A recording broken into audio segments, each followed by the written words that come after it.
పుష్ప 2 మూవీకి తెలంగాణ సర్కార్ benefit షోలకు permission ఇచ్చిన విషయం మనందరికీ తెలిసిందే. అయితే ఈ ఘటనలో డిసెంబర్ 4న షాకింగ్ ఘటన చోటు చేసుకుంది.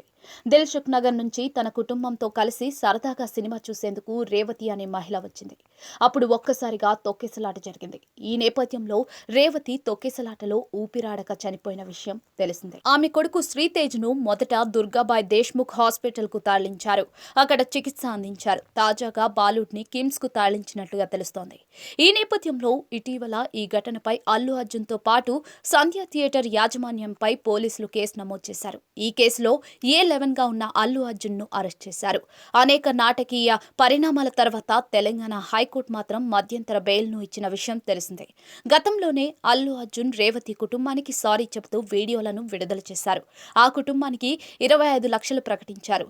అరెస్ట్ నుంచి బెయిల్ వచ్చాక కూడా ఆ కుటుంబాన్ని కలవాలని అనుకుంటున్నట్లుగా చెప్పారు. కానీ కేసు కోర్టు పరిధిలో ఉన్న క్రమంలో కలవకూడదని న్యాయ నిపుణులు చెప్పారని అన్నారు.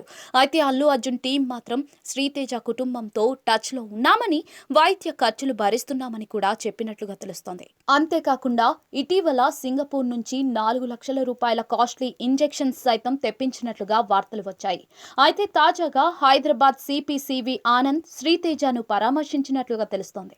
ఆ తర్వాత ఆయన మీడియా సమావేశంలో మాట్లాడారు. శ్రీతేజ్ ఆరోగ్యం కాస్త సీరియస్ గా ఉందని, వైద్యులు మాత్రం చాలా తీవ్రంగా కష్టపడుతున్నారని చెప్పారు. శ్రీతేజ్ బ్రెయిన్ డ్యామేజ్ అయిందని అన్నారు. బాలుడి ఆసుపత్రి ఖర్చులన్నీ రేవంత్ సర్కార్ భరిస్తుందని చెప్పినట్లుగా తెలుస్తోంది. దీంతో ఒక్కసారిగా ఈ ఘటన వార్తల్లో నిలిచింది. ఇన్ని రోజులు అల్లు అర్జున్ టీం బాలుడి ఆసుపత్రి ఖర్చులు భరిస్తున్నామని, ఇంజెక్షన్ తెప్పించామని చెప్పినవన్నీ అబద్ధాలేనా అంటూ కొంతమంది సోషల్ మీడియాలో అల్లు అర్జున్ను ఏకిపారిస్తున్నారు. ఇలాంటి పరిస్థితుల్లో అబద్ధాలు చెప్పేందుకు నోరు ఎలా వస్తుందని మరికొందరు మండిపడుతున్నారు.